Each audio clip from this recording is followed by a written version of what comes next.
favourite sassy boy. It's called the salt and pepper plant. Eristimon, something or other. Sassy plant. Zamelia. And this is Emma and Sasha, and I'm Sinead.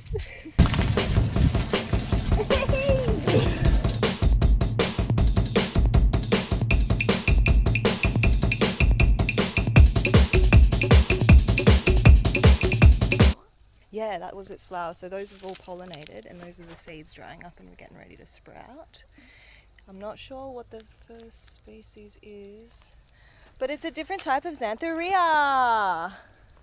So you got the trunk ones. Yeah, so they're all on the ground here, and they've got this different kind of like flower spike, this long, like airy fairy one.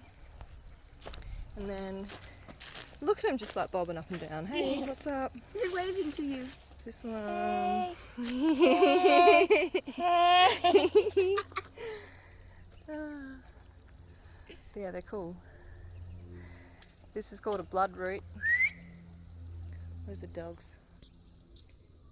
Oh, they died. Oh, Let's get them. Let's go get them. Whoop. Okay. Hey, puppy. Where's Sasha? You can't leave the elderly. Sasha!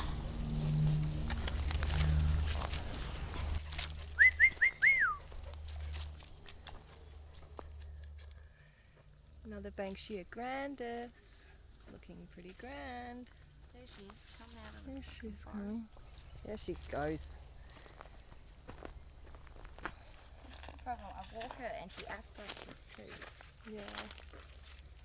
Is it dead? Yeah. It's very dead.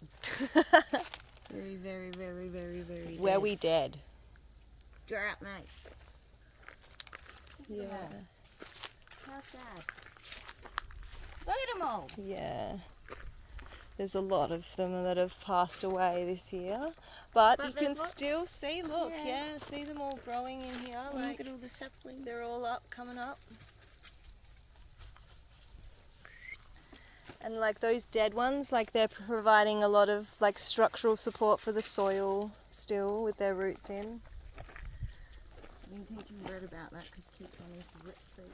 Yeah. Root trees. Re-root that. Yeah, And no. I'm of the understanding that a root base needs to be the size of the canopy to hold up a tree. It does. Correct? Yes, it does. Oh, this is a flower. You're I've bang been trying on. to teach him that. See, these are native pollinator That's bees. a bee. I love me some native bees. I'm not allergic to those motherfuckers. Oh yeah. Isn't it pretty? They're so cool how they're like solitary. Yeah. Look at and this. Oh, you can see it. Whee. So have they seeded already those? Or are Yeah, seeding? well, you see this one? Oh, this is perfect. Look, can you see this little divider here? Yeah. This Like- thing? Oh yeah. Okay, so it's been eaten by insects, which is probably why it's still stuck in here. But here's your seeds on either side of this divider. Like the paper thing. Yeah, and there's only one that's viable. Oh. So that one's not viable. There's no seed head on it. It's probably left inside the thing when I ripped it out because it's a bit stuck. That's why these are hard to propagate in the wild because things get stuck. But that looks like a seed there. And I guess they're light so they can get caught in the wind and such. Yeah. Off it goes, hopefully. That's sick though because it's got that boar has gone straight through it. Oh. Fun! They're really getting onto those borers, hey? Yeah, they're trying. Oh wee! He's a happy little It's palm, Samia. isn't he? Oh, I've got this dog there. That's Sasha. a Samia palm flower head. Whoa.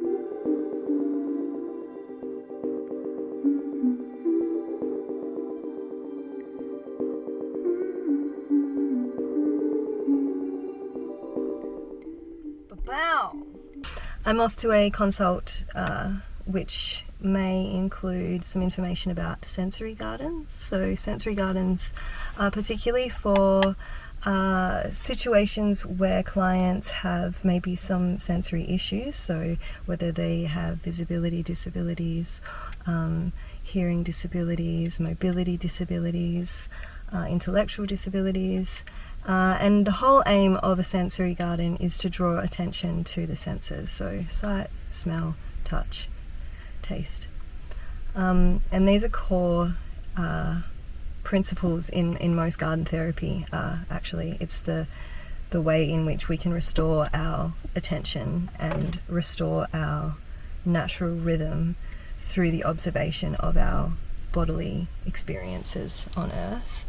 And quite often, even with someone that's particularly mind heavy, there's a lot of chance in gardening for that kind of to switch off and for you to become very aware of your hands and your head and your feet and your temperature, and it really has this ability to bring you back into your body. So yeah, I'm really excited. This consult should be exciting, and I'm hoping to use this as a kind of springboard into more design in this world and area. So if you feel like you may have an application in your garden, whether or not that's as broad as implementing some kind of garden that's got a theme of meditation, so it's a space for meditation and needs the appropriate sensory characteristics to achieve a meditative state, or it may be for a loved one, a family member, a friend who has shown an interest in gardening as a therapeutic application.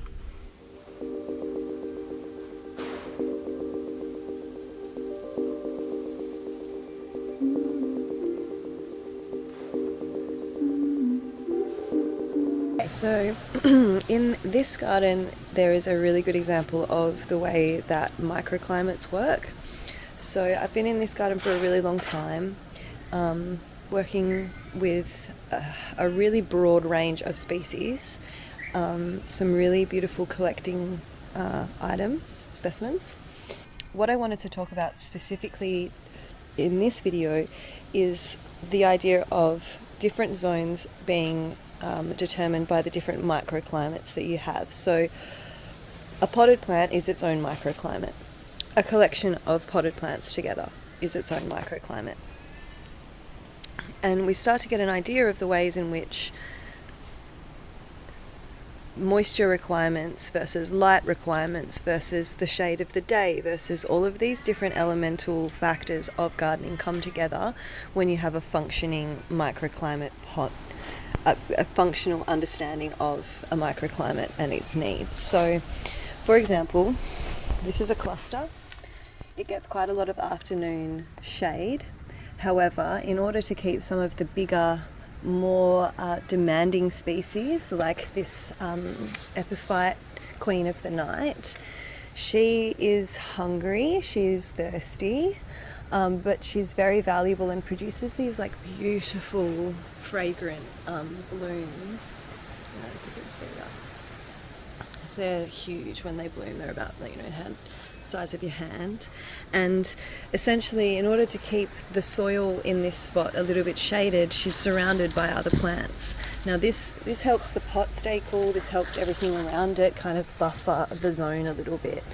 I also don't know why this works, but like plants, I'm convinced that plants talk to each other, and there's scientific knowledge to back this up. But essentially, the plants can give off negative and positive charges, and a microclimate is an example of those types of electromagnetic fields that we don't necessarily see or feel ourselves, but can encapsulate in our minds for feeling for other things like plants. So for this garden, this collection, we have some really dry growing succulent species. We've got the medusa, we've got the crown of thorns, the zamia palm. Again, this is a little bit more desert arid zone, where this is more like dry rainforest zone. And this zone is impacting this one. It stops the sun and the wind and the ventilation essentially from getting to these plants at certain times of the day. Over here is the rockery microclimate on the wall, which has its own features, i.e. the limestone wall itself draws in moisture, making it a perfect place for bromeliads with short, tiny root systems and the ability to take what they need from the air around them. Over here we have the Clivia zone, which is deep shade. This pretty much is in shade all the time or only gets like dappled light. The watering requirements are tuned for that reason as well, and we've got a lot of things in pots in here as well so that we can actually monitor each plant when we need to. All of our shade things over the summer has been moved to an area where they can offer each other protection. So we've got this Rojo, she's growing over the top of some of these more delicate summer species. This is also where the kind of plant hospital kind of migrated to a little bit as well. Just, it's close to the house, it's close to the watering area, so we can know that it's going to be looking good. Over here we have the small pots, small succulents, cuttings, propagation area, little bits and things. Essentially whenever I get cuttings they come into this area. Looking at a beautiful Monstera constellation. Yes you are. It's gorgeous. Really it depends on the light and the shade, but you do have to think about the heat coming off any paving or any other, the cooling down that the paving can offer plants. That's essentially some pot plant maintenance and conceptualizing of a microclimate for you. It's best to kind of think about this in broad terms, and when you come to looking at your own garden, it's about observation, it's about daily changes. Like, you come to understand that the garden is literally changing every single day, and you're the person that isn't spotting it. So yeah, thank you so much. Thanks for tuning in. That's my news. Thank you for listening.